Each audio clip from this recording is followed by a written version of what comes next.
Hello viewers welcome to Odisha study job channel आपण मानकु मो चैनल को स्वागत जनाऊँ। तो व्यूअर्स चलतु स्टार्ट करबा आज वीडियो। तो शिक्षक योग्यता परीक्षा रे बाध्यतामूलक ओटीटी आपण मानकु शेष पर्यंत डिटेल तथ्य खबर जणाबी आपण वीडियो शेष पर्यंत देखो सब कुछ जानि पारबे। तो आपण माने जानिथिबे गत काली अर्थात बहुत न्यूज रे मध्ये प्रसारण होई सारिछि जहा कि शिक्षक योग्यता परीक्षा समस्त पई बाध्यतामूलक। चलतु कौन कौन गाइड हाईकोर्ट निर्देश देछंती ମୁଁ ଆପଣମାନଙ୍କୁ ଜଣେଇବି। ପାସ୍ ନ କଲେ ଚାକିରି ଯିବ। 2012 ପୂର୍ବରୁ ନିଯୁକ୍ତ ଶିକ୍ଷକଙ୍କ ପାଇଁ ଲାଗୁ ହୋଇଛି ନିୟମ। ଶିକ୍ଷକଙ୍କ ପାଇଁ ଯୋଗ୍ୟତା ପରୀକ୍ଷା ଟିଇଟି ବାଧ୍ୟତାମୂଳକ କରାଯାଇଛି।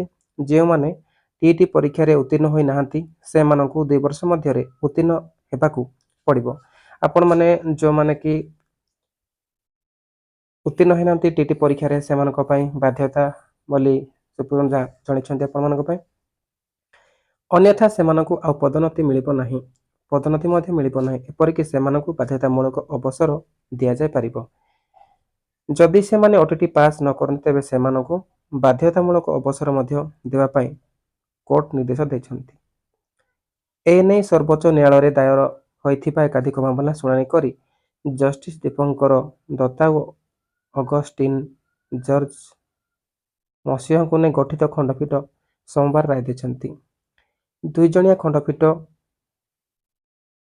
ଆହୁରି କହିଛନ୍ତି ଯେ ଯେଉଁ ଶିକ୍ଷକ ଶିକ୍ଷୟିତ୍ରୀ ଚାକିରି କାଳ 5 ବର୍ଷ କିମ୍ବା ତାଠାରୁ କମ୍ ରହିଛି ସେମାନଙ୍କ ପାଇଁ ଟିଇଟି ପରୀକ୍ଷା ବାଧ୍ୟତାମୂଳକ ନୁହେଁ। ଯେଉଁମାନଙ୍କର ଚାକିରି କାଳ 5 ବର୍ଷ ରହିଛି ଅବସର ନେବା ପାଇଁ ସେମାନଙ୍କ ପାଇଁ ଏହି କ୍ଷେତ୍ରରେ ପ୍ରଯୁଜ୍ୟ ହେବ ନାହିଁ। ହେଲେ 5 ବର୍ଷରୁ ଅଧିକ କାର୍ଯ୍ୟକାଳ କରିଥିବା ଶିକ୍ଷକ ଟିଇଟି ପରୀକ୍ଷାରେ ଉତ୍ତୀର୍ଣ୍ଣ ହେବା ବାଧ୍ୟତାମୂଳକ ରହୁଛି। 5 ବର୍ଷ ପୂର୍ବରୁ ଯଦି ଆପଣ ଅଛନ୍ତି ଟିଇଟି ପରୀକ୍ଷା ବାଧ୍ୟତାମୂଳକ।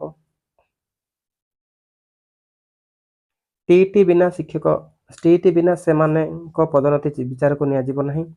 टीईटी ପରୀକ୍ଷାରେ ଉତ୍ତୀର୍ଣ୍ଣ ହେବା ପାଇଁ ସେମାନଙ୍କୁ 2 ବର୍ଷ ପ୍ରଦାନ କରାଯିବ।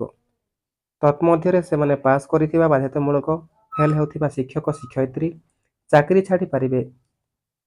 ଅନ୍ୟଥା ସେମାନଙ୍କୁ ବାଧ୍ୟତାମୂଳକ ଅବସର ଦିଆଯିବ ବୋଲି ସୁପ୍ରିମକୋର୍ଟ କହିଛନ୍ତି।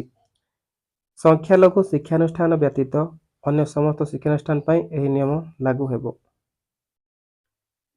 ଏ ସମ୍ପର୍କରେ ଚୂଡ଼ାନ୍ତ ରାୟ ପାଇଁ ସୁପ୍ରିମକୋର୍ଟ ମୁଖ୍ୟ ବିଚାରପତିଙ୍କ ନିକଟକୁ ମାମଲା ସ୍ଥାନାନ୍ତର କରାଯାଇଛି।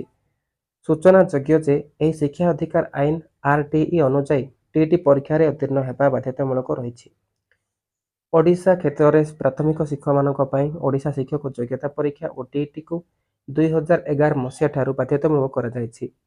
2012 ମସିହା ଠାରୁ ନିଯୁକ୍ତି ପାଇଥିବା ସମସ୍ତ ଶିକ୍ଷକ ଓଟିଇଟି ପରୀକ୍ଷାରେ ଉତ୍ତୀର୍ଣ୍ଣ ହୋଇଛନ୍ତି। ଏହା ପୂର୍ବରୁ ନିଯୁକ୍ତି ପାଇଥିବା ଶିକ୍ଷକଙ୍କ ପଦୋନ୍ନତି ପାଇଁ ଓଟିଇଟି ବାଧ୍ୟତାମୂଳକ କରାଯାଇଛି। ଏଯାଏଁ ରାଜ୍ୟର ପ୍ରାୟ 80,000ରୁ ଅଧିକ ଶିକ୍ଷକ ଓଟିଇଟି ପରୀକ୍ଷାରେ କୃତକାର୍ଯ୍ୟ ହୋଇନାହାନ୍ତି। ଯେଉଁମାନେ ଜବ୍ କରୁଛନ୍ତି ବିନା ଓଟିଇଟିରେ ସେମାନେ ପ୍ରାୟତଃ 80,000 ଅଧିକ ଶିକ୍ଷକ ଅଛନ୍ତି। କେବଳ ପଦୋନ୍ନତି ଆଶାୟୀ ଥିବା ପ୍ରାୟ 75,000 ଶିକ୍ଷକ ସ୍ୱତନ୍ତ୍ର ଓଟିଇଟି ପରୀକ୍ଷା ଦେବେ। ଇତିମଧ୍ୟରେ ଆପଣମାନେ ଜାଣିଥିବେ 75,000 ଶିକ୍ଷକଙ୍କର ଓଟିଇଟି ମଧ୍ୟ ସ୍ପେଶାଲ ଓଟିଇଟି ବାହାରିଥିଲା ଆପଣ ଜାଣିଥିବେ। ସମ୍ପ୍ରତି 2 ବର୍ଷ ମଧ୍ୟରେ ଓଟିଇଟି ଓ ଓଡ଼ିଶା କ୍ଷେତ୍ରରେ ପାସ୍ କରିବାକୁ ରାୟ ଦେଇଥିବାରୁ ଶିକ୍ଷକମାନଙ୍କ ମଧ୍ୟରେ ଭାଲେଣି ପଡ଼ିଛି। କିଛି ଶିକ୍ଷକ 3ରୁ ଅଧିକ ଥର ପରୀକ୍ଷା ଦେଇଥିଲେ ମଧ୍ୟ କୃତକାର୍ଯ୍ୟ ହୋଇନଥିବାରୁ ଚିନ୍ତାରେ ପଡ଼ିଛନ୍ତି। କିଛି ଶିକ୍ଷକମାନେ ବହୁତ ଥର ମଧ୍ୟ ପରୀକ୍ଷା ଦେଇଛନ୍ତି କିନ୍ତୁ ସକ୍ସେସ୍ ହେଉନାହାନ୍ତି। ଆଜିଠୁ 2 ବର୍ଷ ମଧ୍ୟରେ ଓଟିଇଟି ପାସ୍ ନ କଲେ ଅନେକ ଚାକିରି ହରାଇବାର ଆଶଙ୍କା ମଧ୍ୟ ସୃଷ୍ଟି ହୋଇଛି। ଯେଉଁ ସୁପ୍ରିମକୋର୍ଟ କି ହାଇକୋର୍ଟ ଆପଣମାନଙ୍କର ଡିକ୍ଲାରେସନ୍ ଦେଇଛନ୍ତି ବହୁତ କ୍ରିଟିକାଲ ହେଇଯାଇଛି ଆପଣ ଜାଣିଥିବେ। ଅପରପକ୍ଷରେ ମାଧ୍ୟମିକ ଶିକ୍ଷକଙ୍କ କ୍ଷେତ୍ରରେ ଓଡ଼ିଶା ମାଧ୍ୟମିକ ବିଦ୍ୟାଳୟ ଶିକ୍ଷକ ଯୋଗ୍ୟତା ପରୀକ୍ଷା ଓଏସଟିଇଟି ପରୀକ୍ଷାରେ ଉତ୍ତୀର୍ଣ୍ଣ ହେବା ବାଧ୍ୟତାମୂଳକ କରାଯାଇଛି। ଆପଣମାନଙ୍କର ହାଇସ୍କୁଲ ଶିକ୍ଷକମାନଙ୍କ ପାଇଁ ମଧ୍ୟ ଓଏସଟିଇଟି ପରୀକ୍ଷା ବାଧ୍ୟତା କରାଯାଇଛି। 2013 ମସିହା ଠାରୁ ନିଯୁକ୍ତ ହୋଇଥିବା ଶିକ୍ଷକମାନେ ଏହି ପରୀକ୍ଷାରେ କୃତକାର୍ଯ୍ୟ ହୋଇଛନ୍ତି। ହେଲେ ଏହା ପୂର୍ବରୁ ନିଯୁକ୍ତି ପାଇଥିବା ଶିକ୍ଷକଙ୍କ କ୍ଷେତ୍ରରେ ଏହାକୁ ବାଧ୍ୟତାମୂଳକ କରାଯାଇଥିଲା। ତା ପୂର୍ବରୁ କ'ଣ ହେଇଥିଲା ଓଏସଟି ପରୀକ୍ଷା କମ୍ପଲସରି ନଥିଲା ଆପଣମାନଙ୍କ 2013 ମସିହା ପୂର୍ବରୁ।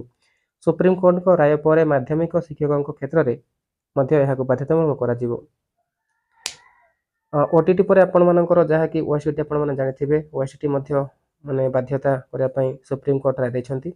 ଫଳରେ ଓଏସଟିଇଟି ପରୀକ୍ଷାରେ ଉତ୍ତୀର୍ଣ୍ଣ ହୋଇ ନ ପାରିଲେ ମାଧ୍ୟମିକ ଶିକ୍ଷକମାନେ ମଧ୍ୟ ଚାକିରି ହରାଇବେ ବୋଲି ଆଇନଜ୍ଞମାନେ ମତବ୍ୟକ୍ତ କରିଛନ୍ତି। ରାଜ୍ୟର ବିଭିନ୍ନ ଶିକ୍ଷକ ସଂଗଠନ ରାୟକୁ ଦୁର୍ଭାଗ୍ୟଜନକ କହିବା ସହ ପୁନଃ ବିଚାର ପାଇଁ ସୁପ୍ରିମକୋର୍ଟଙ୍କ ଦ୍ୱାରସ୍ଥ ହେବାକୁ ବିଚାର କରୁଥିବା କହିଛନ୍ତି। ତ ଦେଖନ୍ତୁ ଇଏ ଥିଲେ ଆପଣମାନଙ୍କ ପାଇଁ ଯାହାକି ଓଟିଟି ଆଣ୍ଡ ଓଏସଟିଟିର ଯାହା ସୁପ୍ରିମକୋର୍ଟ ଗାଇଡଲାଇନ୍ ଆରଟି ମାଧ୍ୟମରେ ଦେଇଛନ୍ତି ଆପଣମାନେ ଜାଣିଥିବେ। ଟିଇଟି ବାଧ୍ୟତାମୂଳକ ସବୁ ଇନଷ୍ଟିଚ୍ୟୁଟ୍ ଆଣ୍ଡ ଯେଉଁମାନେ ଶିକ୍ଷକ ଚାକିରି କରିବେ ସେମାନଙ୍କ ପାଇଁ ଆପଣମାନଙ୍କ ପାଇଁ ବହୁତ ଇମ୍ପୋର୍ଟାଣ୍ଟ ନ୍ୟୁଜ୍ ଅଟେ। ଆପଣମାନେ ଯେଉଁମାନେ ଟିଚରସିପ୍ କରୁଥିବେ ସେମାନଙ୍କ ପାଇଁ ହୁଏତ ଦୁଃଖର ଖବର ମଧ୍ୟ। ତ ଯେଉଁମାନେ ନୂଆ ଆସିବା ମଧ୍ୟ ସେମାନଙ୍କ ପାଇଁ ବହୁତ ଖୁସିର ଖବର ମଧ୍ୟ ଆପଣମାନଙ୍କ ପାଇଁ ବାଧ୍ୟତାମୂଳକ ଅଟେ। ତ ଏ ଥିଲା ଭିଡ଼ିଓ। ଆପଣମାନଙ୍କ ଭିଡ଼ିଓ ଭଲ ଲାଗିଲେ ଗୋଟେ ଲାଇକ୍ କରିବେ ଆଣ୍ଡ ଗୋଟେ ସେୟାର କରିବେ। ଉପରେ ଆସିଥିବା ବେଲ୍ ଆଇକନ୍କୁ ପ୍ରେସ୍ କରିବେ। ଦେନ୍ ମୋ ପକ୍ଷ ଭିଡ଼ିଓ ଆପଣଙ୍କ ପାଖରେ ପହଞ୍ଚିଯିବ। ରହୁଛି। ନମସ୍କାର। ଜୟ ହିନ୍ଦ।